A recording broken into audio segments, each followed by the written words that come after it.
மணப்பெண்ணின் பிரத்யேகமான திருமணம் விவாஹா தி சென்னை சில்க்ஸ். வருமான வரி ஏய்ப்பு வழக்கை சந்தித்து வரும் விஜய் அதிமுகவை ஊழல் சக்தி என்று விமர்சிக்கலாமா என கேள்வி எழுப்பிய முன்னாள் அமைச்சர் ஜெயக்குமார், விஜய் வாங்கும் சம்பளம் கருப்பா வெள்ளையா என்பதை தெளிவுபடுத்த வேண்டும் என்றார். கருப்பு வெள்ளை என்று வாங்குவது சமூகத்திற்கு கேடல்லவா, ஊழல் அல்லவா என்ற ஜெயக்குமார், யார் யாரை விமர்சிப்பது என்பது விவசாயம் இல்லாமல் போய்விட்டது என காட்டமாக பதிலளித்தார். யார் யார் விமர்சனம் பண்றதுன்னு அவஸ்தை இல்லை, யார் யார விமர்சனம் பண்றது அவஸ்தை இல்லை, இது விவசாயம் இல்லை. விஜய் அவர்கள் அவர் தெளிவுபடுத்தணும், அவர் வாங்குறது வெள்ளையா கருப்பா, வெள்ளையா கருப்பா, வெள்ளையா கருப்பா, கருப்பு எவ்வளோ வெள்ளை எவ்வளோ, வருமான வரி எவ்வளோ செலுத்திருக்காரு. இன்னைக்கும் உயர்நீதிமன்றத்தில் கோர்ட்டில் கேஸ் இது, அது வேற விஷயம், நான் அதுக்குள்ள போக விரும்பல. அப்படி ஒரு கருப்பு வெள்ளை இப்படியெல்லாம் வாங்கி அது சமூகத்துக்கு கேடு இல்லையா? அது உண்மையிலே ஒரு கை சுத்தம், ஊழலுக்கு அப்பாற்பட்டு, அது மட்டும் இல்லாமல் வாங்குற சம்பளத்தை நான் வெளிப்படையாக இவ்வளோதான் வாங்கினேன், நான் டாக்ஸ் கட்டியிருக்குன்னு சொல்ல முடியுமா? சொல்ல முடியாது. விஜயால கருப்பு அதிகம், வெள்ளை குறைவு, அப்போ டாக்ஸ் அது குறைவு, இது வரி இல்லையாது. அதனால யார் யாரை விமர்சனம் பண்றது ஒரு விவசாயிகள் வேணும். சரி, பக்கத்தில் இருக்கிற ஆதவர்ஜனா யாரு? லாட்டரியிலே செல்வம் குவித்தவர் ஆதவர்ஜுனா அவர்கள். அவர் வீட்டில் போய் சாப்பிட்றாரு. இவர்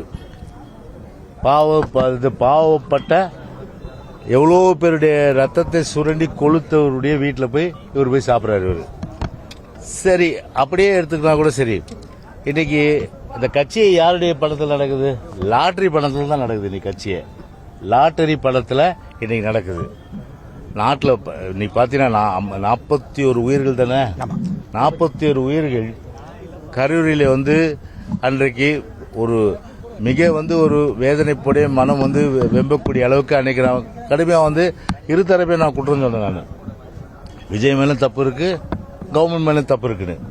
ஆனால் கொஞ்சம் கூட ஒரு குற்ற உணர்வு இல்லாமல் ஒரு 3ஆம் ஆண்டு கட்சி துவக்க விழாவில் டான்ஸ் ஆடுறாருன்னா அந்த 41 குடும்பங்கள் எந்த அளவுக்கு மன கஷ்டப்பட, தயவுசெய்து நீங்க நினைச்சு பாருங்க.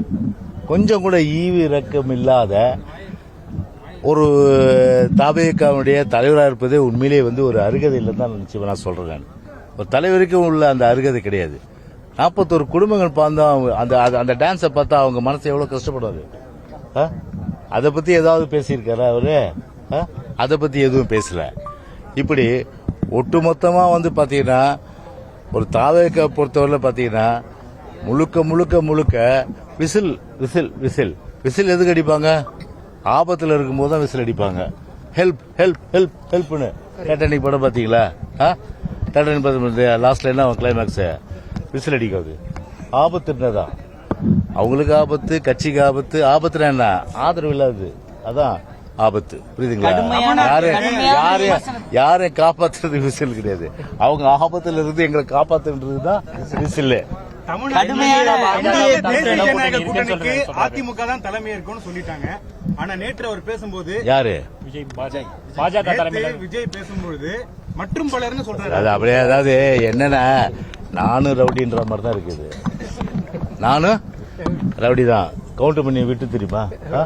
அது வடிவேலு விட்டு வடிவேலு சார் நானும் ரவுடி, என்ன ஜீப்ல ஏத்துக்கின்ற மாதிரி அந்த மாதிரி தான் இதை பார்ப்பாங்க. இது நிதர்சனமான உண்மை. போட்டியை அதிமுகவுக்கும் திமுக தான். இவரை கன்சிடரே பண்ண மாட்டாங்க. இவர் உடனே நானும் ரவுடி என்ன ஜீப்ல ஏத்துங்கன்னா அது எப்படி முடியும்?